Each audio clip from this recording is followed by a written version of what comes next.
Hello, everyone, and welcome to today's DigiTalk webinar brought to you by the Canadian Professional Sales Association and the Supply Chain Management Association. As mentioned, today's webinar is a DigiTalk webinar, so thank you to all of the attendees who had prepared questions to ask our panelists on today's webinar.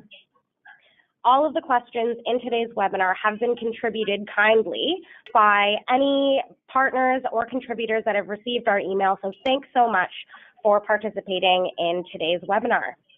Today's DigiTalk, we hope to explore the impact of clear communication and collaboration between internal supply chain and sales. Just want to let everybody know that in today's webinar, you have been placed on mute, but you may ask any questions at the end of the webinar using the questions function. Information sharing has been cited as one of the major means to enhance supply chain performance. It allows companies to better coordinate their activities with their supply chain partners that lead to increased performance. It is very critical to establish an effective supply chain system to satisfy customers in the competitive market.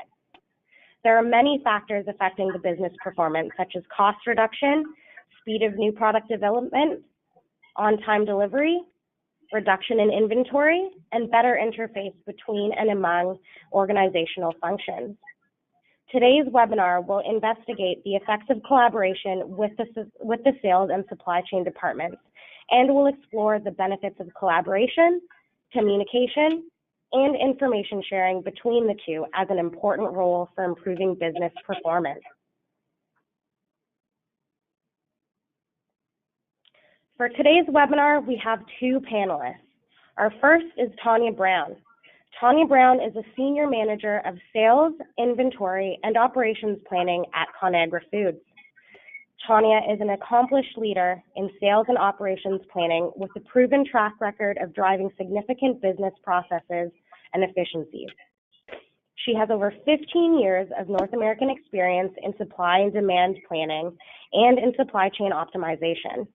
Tanya began her career working for international businesses overseas in marketing and sales roles, followed by a successful career in management roles in supply chain. Tanya is presently with Conagra Brands, leading sales, inventory, and operations planning process for the Canadian business. She also holds a master's degree in business administration from Creighton University in Nebraska, U.S. Our second panelist here today is David Whedon. David Whedon is the Director of Sales Canada at Tenaquip Limited. David Whedon is an accomplished leader in the industrial distribution industry with over 35 years of experience in procurement management and sales leadership. David leads a team of 60 representatives and category sales specialists across Canada in assisting Tenaquip Limited's customers in recognizing cost savings with their everyday procurement needs of MRO, safety and material handling products, through implementation of both hard and soft cost savings initiatives while providing consistency and control at the customer level. David and Tanya, thanks so much for joining us today as our panelists. We'll just launch into the interview session now. Our first questions here have to do with your career paths.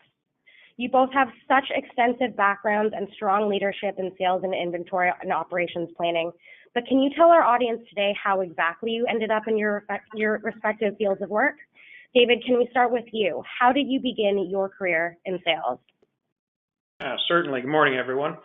My career began actually in the early 80s and started out in actually warehousing, so shipping, receiving. Wanted to get an understanding of everything involved with that part of the industry. My whole career has always been in the industrial distribution industry. I evolved to inside sales after spending a couple of years in warehousing. Enjoyed inside sales, customer service, and actually wanted to experience, when the opportunity came along, the procurement side of the business as well. So I ended up taking a position as a junior buyer, spent a couple of years doing that as well, and then worked my way up to become the procurement manager for a number of years with an industrial distribution company out of Ontario. From there was an expansion opportunity. They wanted to open up in another city, and I put my hand up for that position as well, and ended up becoming the branch manager, which also took me into the sales field in a big way, with sales reps reporting back to me as part of that responsibility as well. From there, our company was sold to Tenequip Limited, which is where I work today. And I basically evolved after Tenequip's acquisition of our company to provincial sales leadership roles, and eventually led to the Director of Sales for Canada role, which is what I do today. So that's my background. So David, you actually have made the shift from procurement to sales in your career as well. Absolutely, yeah. Yeah. Tanya, you have a very interesting role that involves the sales, inventory, and operations planning. Can you please tell us how you're able to touch on all of these functions in your current role and how this career began? Sure. Good morning, everybody, and I'm happy to be having this discussion on this important topic on collaboration between the two functions. So I'll start off with the career part of your question first. As you mentioned in the introduction, my career has taken a very defined pivotal change into supply chain some 16 plus years ago. Quite a change from starting my baseline career in marketing and sales role. I did public relations and marketing, and I also did a bit of a stint in inside sales. From there, then I moved into a supply chain role after completion of my master's in business administration, and have been in supply chain in various different roles, both lateral as well as growth roles. I worked as a customer service intern in baselining customer experience scorecards, and then from there moved into more manufacturing efficiency facilitation through capacity planning and optimization of run strategies. From there, I took leadership roles into moving into inventory and network optimizations of how best we carry our working capital and make our inventory dollars work for us. And from there, I made a country move from the U.S. To Canada, where I moved into more a demand planning role in working on baselining and developing our demand signals into now a more S&OP holistic role. So the scope in my existing role has really provided me the opportunity not only just to touch on the elements of sales, inventory, and operational planning, but to drive the efficiencies and improvements from an end-to-end S&OP process. And my existing role has the ownership and direct management of many of these elements, starting with demand, building up the demand used to signal operations handling, all the way to ensuring we deliver our case full targets to our customers. So I am very passionate about the value both S&OP and supply chain as a whole can deliver to overall company success. And honestly, I'm really excited to be having this discussion with David and the group. Thanks so much, Tanya. You actually touched on a fantastic point there. The fact that we're even talking about this. When we first kind of released this webinar to the community, we got a lot of commentary saying, a lot of businesses feel as though this kind of collaboration and communication is inherent, but most times it actually is not talked about enough. And that's part of the reason we're hosting today's webinar, is to get like-minded individuals like you, yourself and Dave, and different perspectives from the sales and supply chain industries to come together and really, really discuss this and your viewpoints. So on that note, David, I'd like to ask you, have you always worked collaboratively with supply chain and inventory personnel, or is this something that you're finding didn't exist before and was highly siloed and is now improving? How has your experience been working collaboratively with supply chain and inventory personnel? Well, if I'm being honest, the answer is, my experience has been no, we haven't always worked in a collaborative environment. I do feel that it's a culture that needs to be created at the senior management level. If you don't have an open door policy for the leadership from both sales and the supply chain side of your business to communicate when there's customer demands, quite often there's always a customer at the end of the concern, right?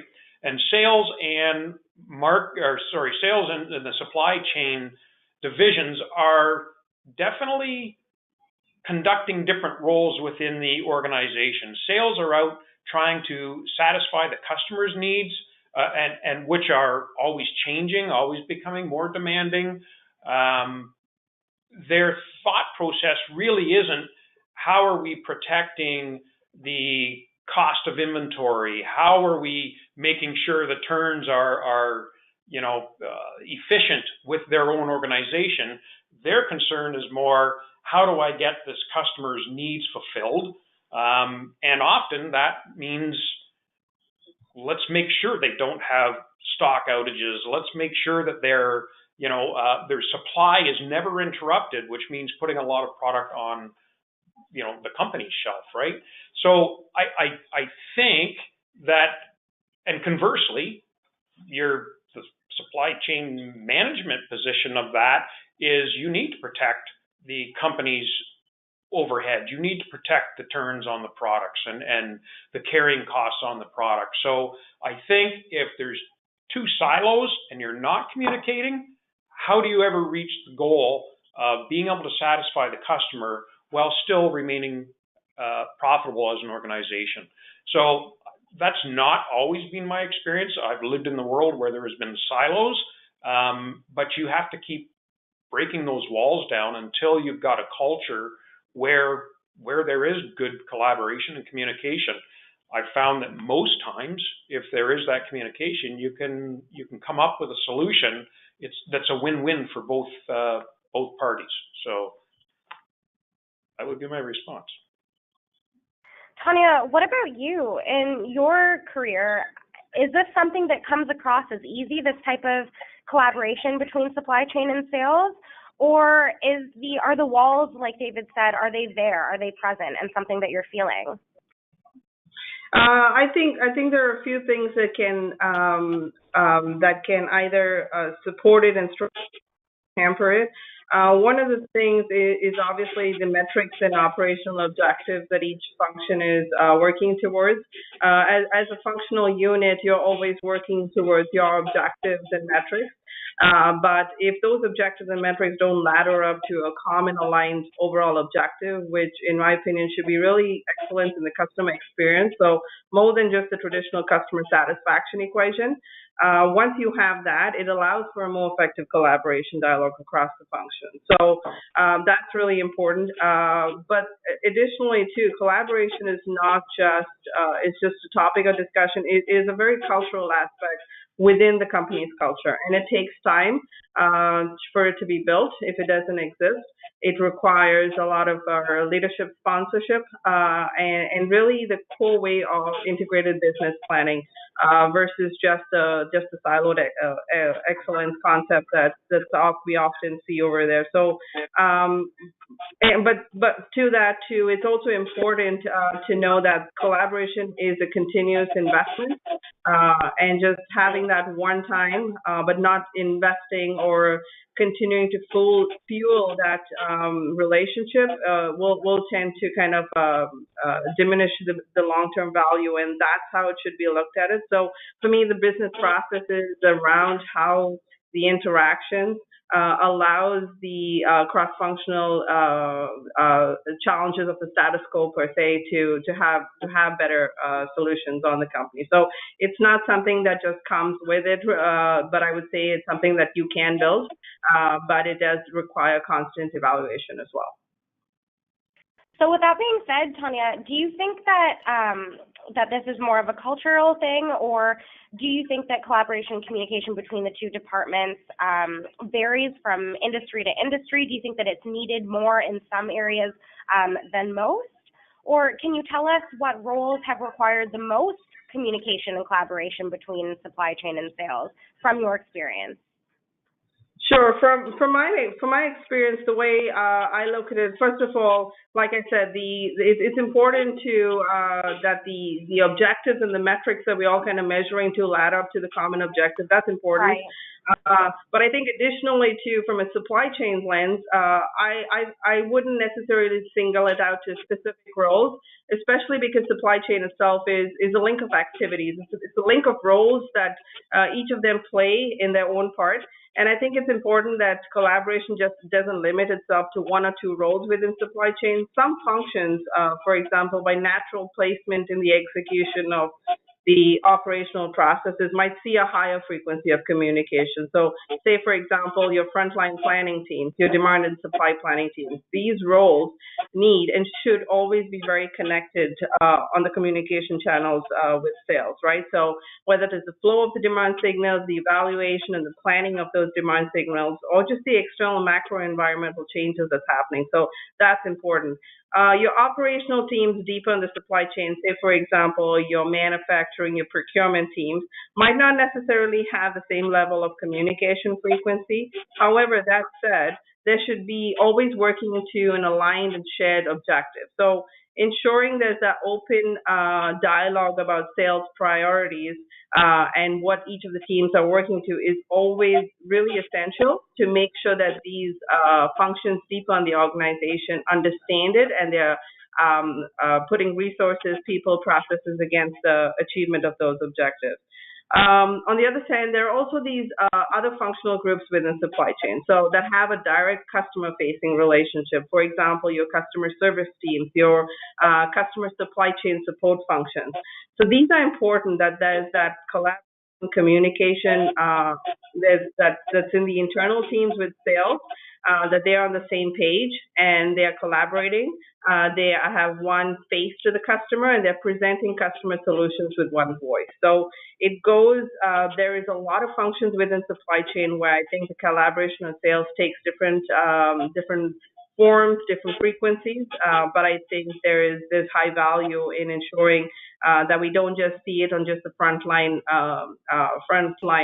teams that actually deal with sales on there. So holistically, there's a lot of opportunities. Thank you so much, Tanya. What about you, David? Have you experienced this? Like, what roles have required the most communication and collaboration with supply chain and inventory teams for you? Do you think that this varies?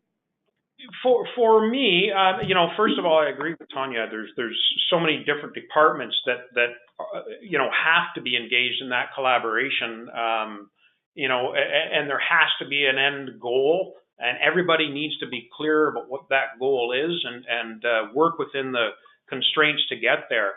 But my experience in certainly what we do as an organization out in the marketplace, my experience is really the outside sales division of our company puts a tremendous amount of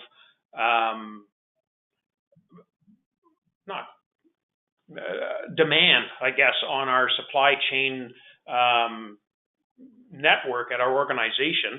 We're always going out, we're always finding new customer opportunity, which are fairly significant. The inventory is always being challenged because we're always asking for higher levels of inventory to be implemented. So really at the end of the day, within our organization, and my experience has really been the outside sales demands on our supply chain network that really demands the most collaboration between the two at the end of the day, just based on the sheer volumes that we kind of put in front of them on a weekly basis. We're always trying to add more inventory, and there has to be, because of that, there has to be processes put in place to not just bring in inventories, but you also have to measure the performance of if we have a commitment by a customer to start taking on a new line of products, and we're expected to engage and hold inventories, et cetera, there has to be follow-up to that. There has to be accountability to the sales force to make sure that those demands that we put on our supply chain partners actually are being met. So if we agree to do it, we better meet the expectations from a outside sales role, right? Does that answer the question? Absolutely. Thank you so much, Dave. And this is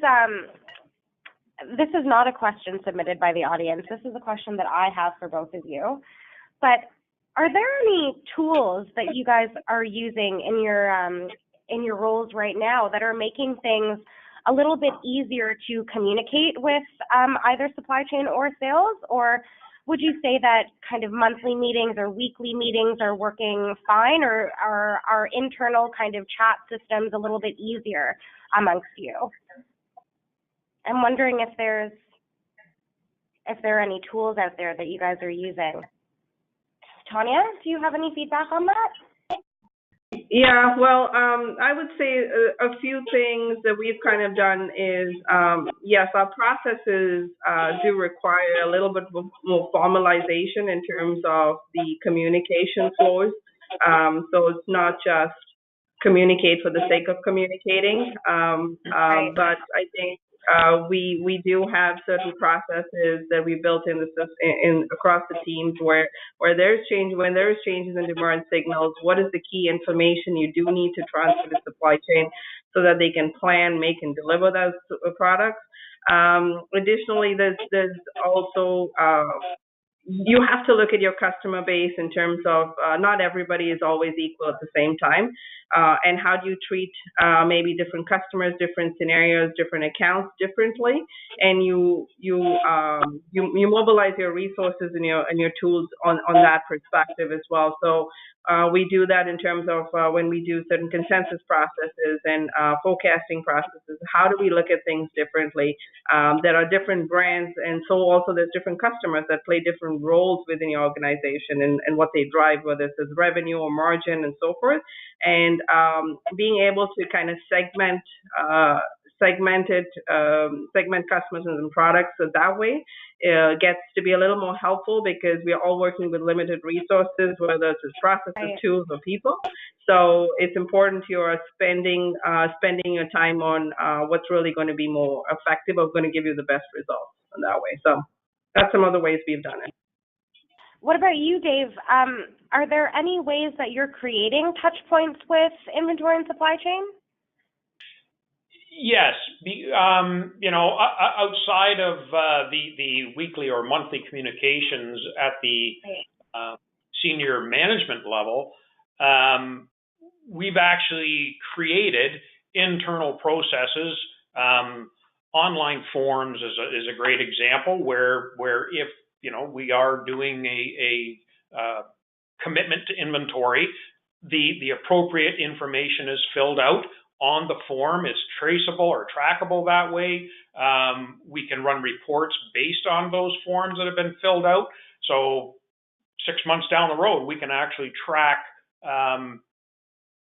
is the sales department working with that customer, tracking new inventory levels.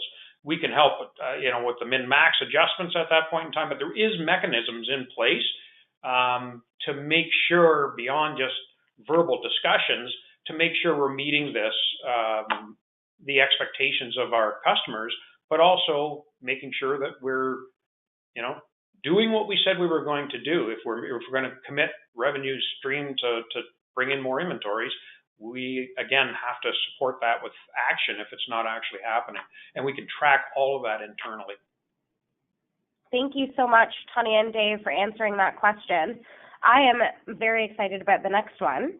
Do you think your collaboration with supply chain has made your job easier in sales or more difficult, Dave? It's definitely made having an open door policy at your organization will only make it easier. Again, I've kind of had the experience of working with an organization that didn't really have that. It was a silo effect. And as soon as you break those silos down, you can certainly improve your customer experience with the organization. As I said earlier, if there's the collaboration with an open door policy, there's usually a solution that can be reached that's a win-win. Now, not 100% of the time, but typically I would say that, it's definitely most of the time you can find a win-win for the customer and for the company. So. Thank you so much, Dave. What about you, Tanya? Like, have your roles specifically required you to work with sales teams, or is this something that's a little bit newer? No, I think I would say I have always had at least some level of relationships with the sales teams in my various roles. I think the most recent the S&OP role has extensive amount of relationship with sales and building out that demand signal. But to your question in terms of the collaboration, has it made the job easier? I'd say the short answer is yes.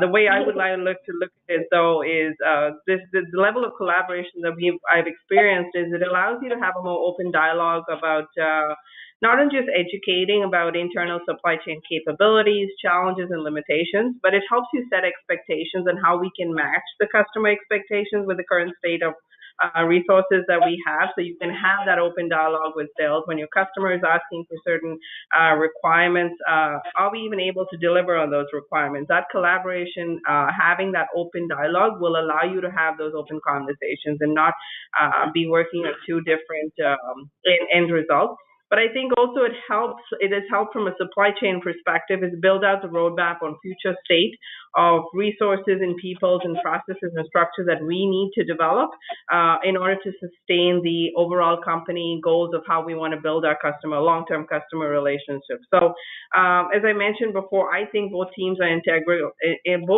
in determining the customer experience proposition and will be forefront to solving these asks. And I think holistically having them both on the same page goes a long way.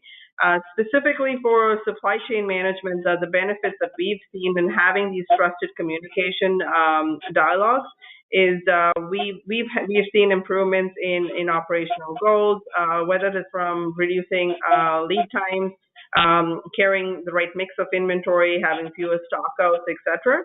Having those trusted conversations with the internal partners, it is beneficial because you can have open discussions about where we have a bit of challenge versus what is the customer asking today and how can we actually get to that point and when. So they are sales are having those conversations with their external customers with the same kind of mindset that maybe a supply chain person would have on there. Perfect. This next question is for both of you, Tanya and Dave.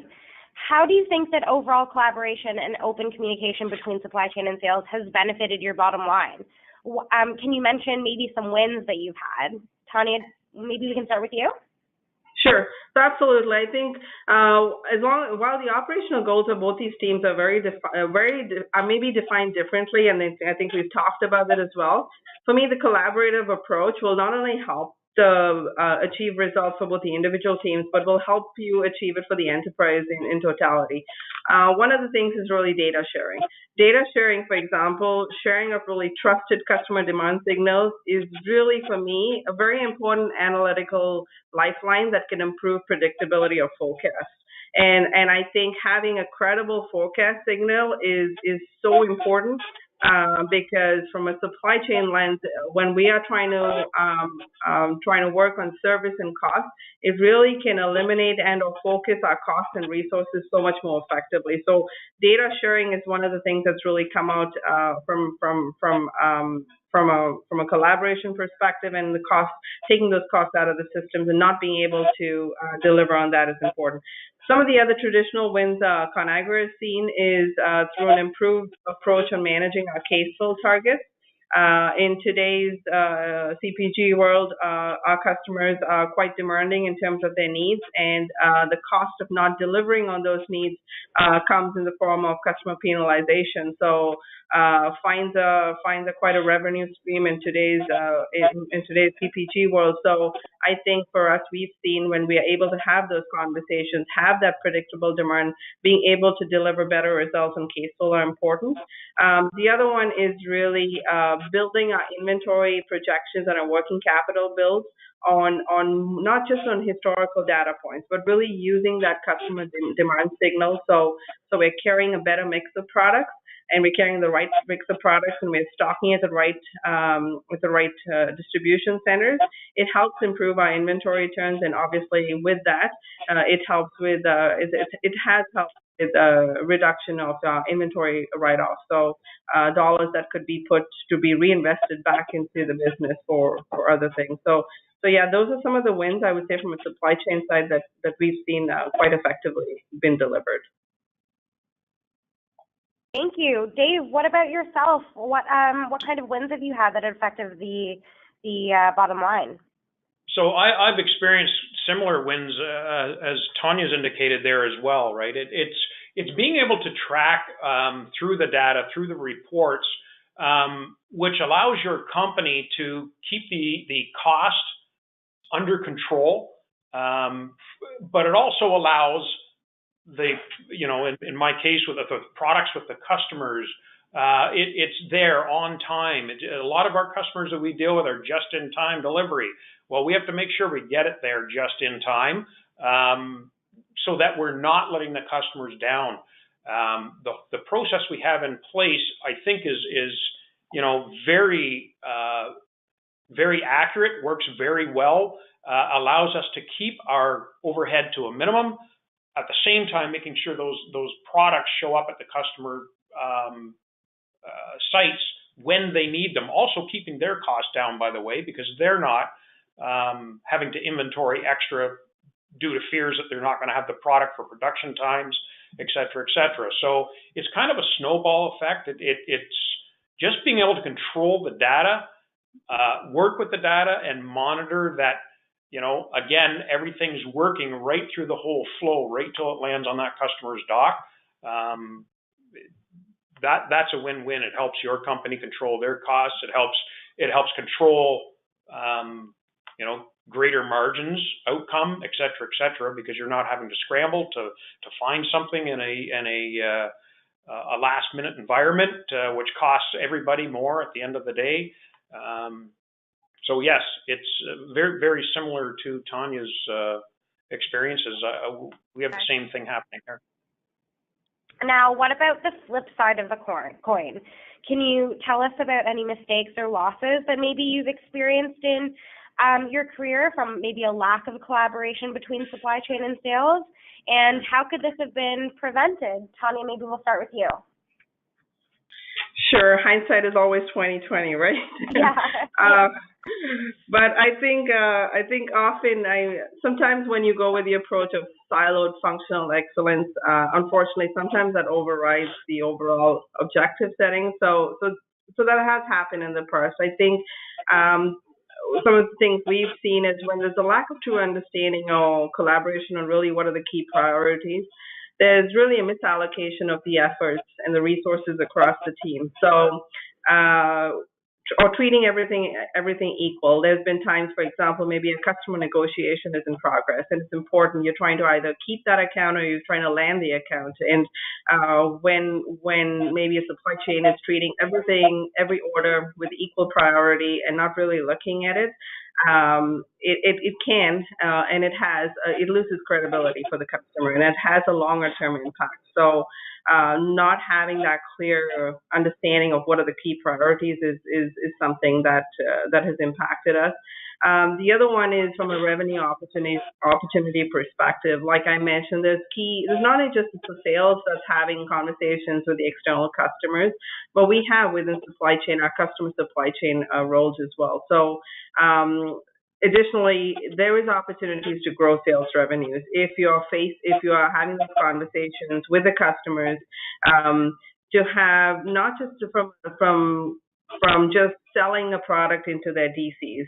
There are insights in customer service, for example, that has insights to inventory. You have CPFR, you have insights to what's at their DCs, what's at their stores, and the end objective is to not just to ship into their DCs, but to move it through their networks and get it onto the shelves and have it sold to the end consumer. So there is opportunities that we're leaving on the table, but by not using the combined power resources we have across the team, and that's something that ConAgra has really recognized and is fully capitalizing now.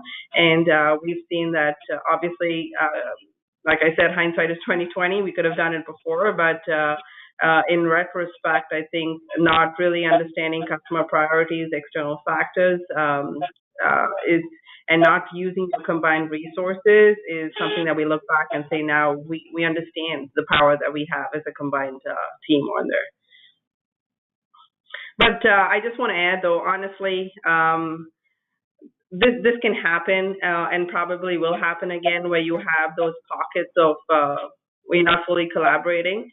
But I'd like to just one of the quotes from Winston Churchill, where he says, "Never waste a crisis," I think is important because it's really key to learn from your mistakes. And I think having truly a measure, learn, change mentality is important, not only just to identify those weak spots, but to learn from it and kind of improve and build from there. Yes, thank you so much, Tanya. What about you, Dave? Any reports on losses or anything you would have changed?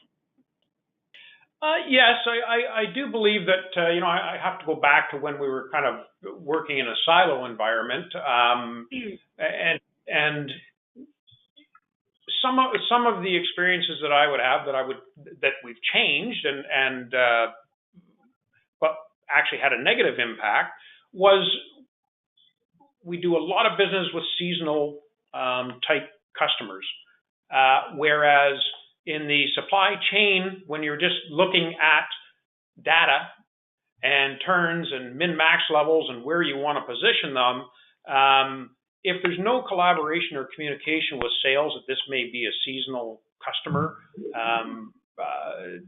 that creates a big window of opportunity to lose that customer, because when it becomes a seasonal, they start to do their buying patterns in whether it's in the winter or whether it's in the spring, fall, or summer, they start to procure.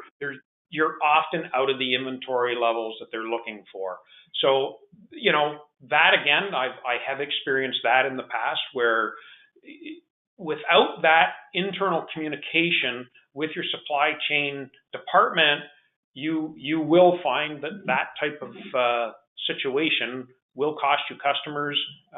So the idea is, have those collaborations, identify those customers, and flag them so that isn't something that's consistently going to happen to that customer. That's one example.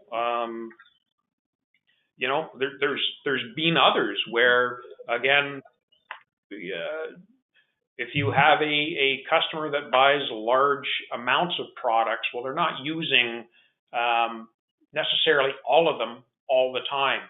So in an environment where you're just looking at the data and it's not telling you to inventory that, or it's a quarterly inventory amount, you often get caught without having the product that they're expecting you to have readily available. So again, it's that communication. You have to have the collaboration. You have to build that environment that allows for that, to manage the different types of businesses that you're working with and customers that you're working with. So how else have you been facilitating this collaboration?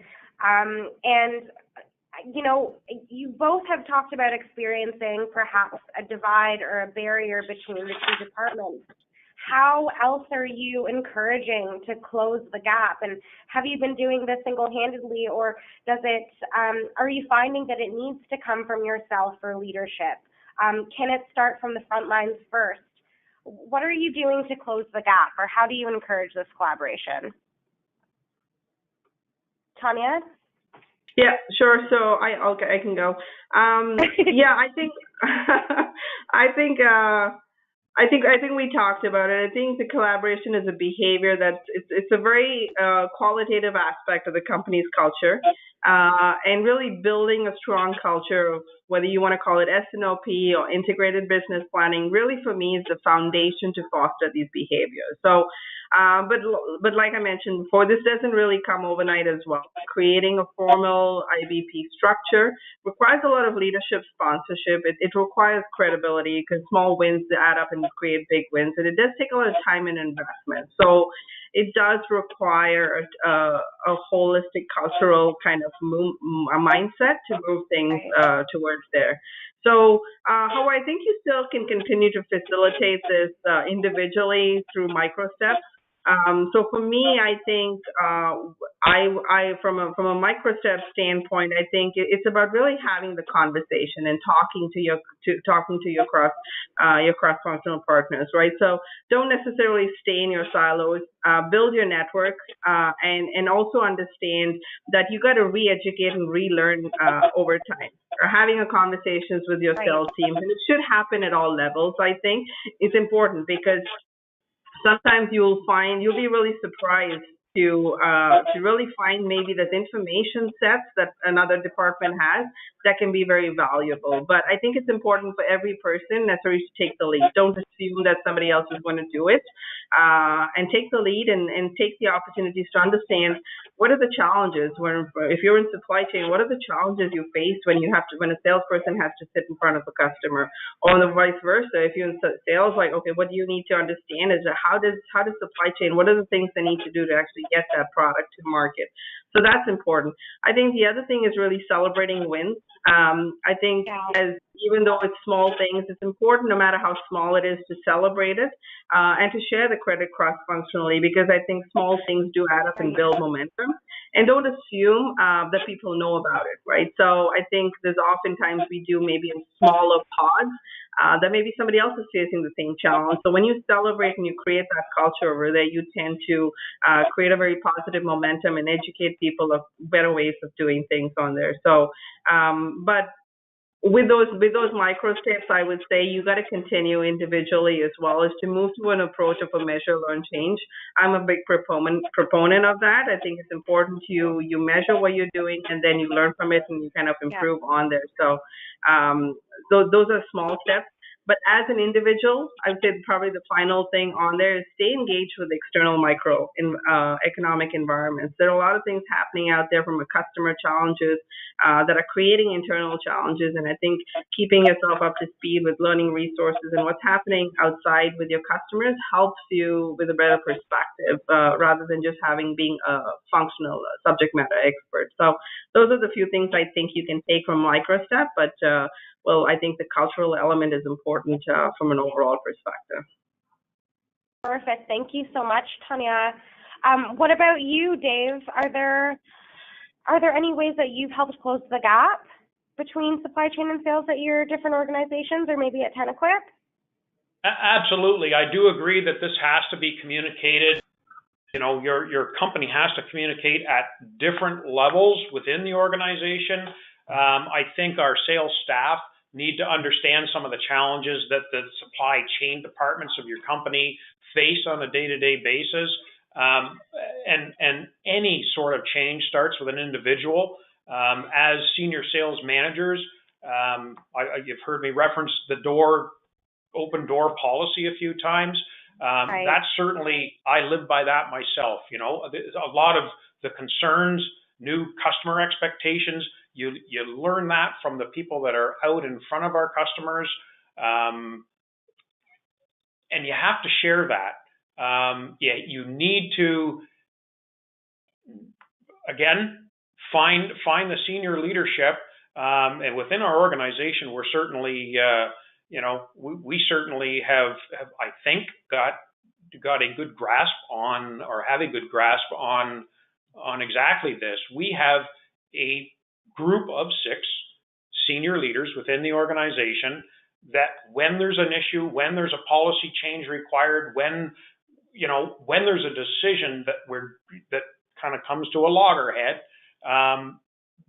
the door gets closed, and those six people at the organization get all sides to everything that's going on, and that's true collaboration. We come out with a solution. Again, as an individual, however, my goal and role in the organization is if I see a change that needs to happen within our supply chain organization or within the sales organization, that's on me to bring that forward to the powers to be to make that change happen, right? So, and I think everybody has that responsibility in an organization. That's how your organization grows. That's how you're going to continue to grow. Not that, that saying no idea is a bad idea, or it's not. As long as you're open to hearing new ways to change and collaborate, you'll be successful. Thank you so much to both of you. That is all the questions that we had from our audience submissions, but we do already have some questions from the Q&A session. So to let our audience know, the line for questions is now open, so please feel free within the next 10 minutes or so to enter any questions that you might have through the questions function. Like I said, we already have a few, so our first one here is, Dear David and Tanya, thanks so much for an insightful session. I'm a Canadian supply chain professional working in demand forecasting, demand management, and S&OP. My question is for Tanya. I would like to know how to influence situations where firmed up order is given more priority versus agreed consensus forecast repetitively, in spite of presence of S&OP framework. Is there a culture mindset issue which needs to be looked at, or can it be treated as an exception, or does the S&OP need to be made more robust? Please advise. Sure. I think let me try and answer that one. And if I didn't get the essence of the question, please let me know. So the way I look at S&OP, whether you're in a demand or supply planning role, S&OP is an end-to-end. So it's really the matching of demand with unconstrained demand with constrained supplies. That's sometimes we are looking at it. So it can be how S&OP is defined. If S&OP is not just supply chain, and it requires a lot of cross-functional participation, engagement, and really buy-in. And if it is seen as a supply chain result process, I think that limits the capabilities of that. In our current role, S&OP has a lot of engagement and buy-in from our brand and marketing leads, market strategy leads, our sales leads. We do a lot of very cross-functionally just recognized as S&OP, and I think how you define that can really give you a perspective on the outcomes of that.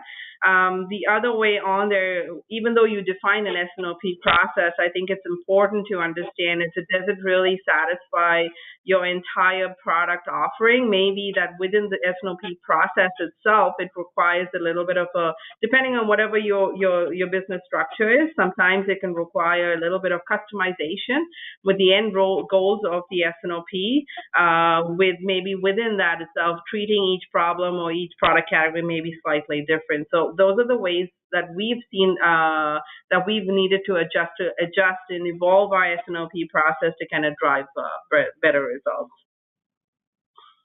Thank you so much, Tanya. The next question is for Dave. How do you execute collaboration with supply chain when making an external sale?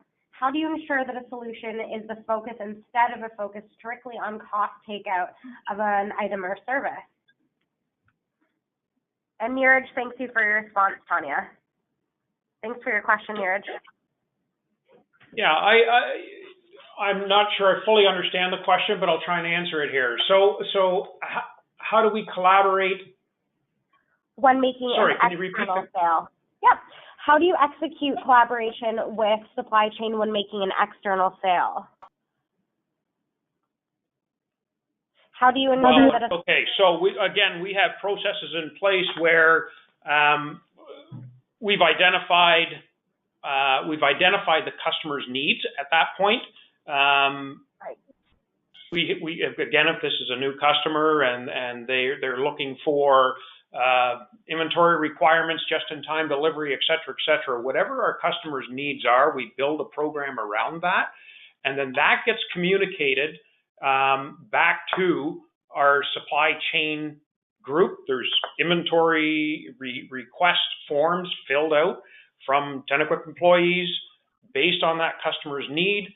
That's all that data gets put back to the supply chain department, and they analyze the min-max levels, and we set that all up. There is a traceable and trackable program in place to allow for our customers' needs to be met. And that's not really again, there's not a lot of question up front from the supply chain group when we're bringing in a new customer, but there is follow-up. So in 3 to 6 months, we would go back, run the reports, and make sure we'll make adjustments up or down on min-max levels at that point in time. Quite often, some of that data may be old data that we've received from our customer, but the adjustments will happen during the review cycles, which happen every quarter. Thank you so much, Dave. Are there any more questions from the audience? Please feel free to enter them within the questions function in your GoToWebinar dashboard. We do have a couple of minutes. But all in all, Tanya and Dave, thank you so much for answering all of these questions that the audience had. That was fantastic. Lots of compliments. Thank you so much for entering those into the questions function. I think that's all. Okay. I think that's all. So Tanya and David, thank you so much for joining us today on behalf of the Canadian Professional Sales Association and the SCMA. Thank you so much for all of your time and commitment in constructing this webinar. We do really, really appreciate it. And for those of you who are asking about the recording, yes, this webinar has been recorded and it will be sent to all attendees within the next few days. No more questions. Thank you so much, everybody who joined us today. Tanya and David, I really appreciate it. Thank you. Thank you, everybody. Thank you for facilitating. Have a great rest of the day. Have a good one. You too. Thank you. Okay, bye-bye. Bye.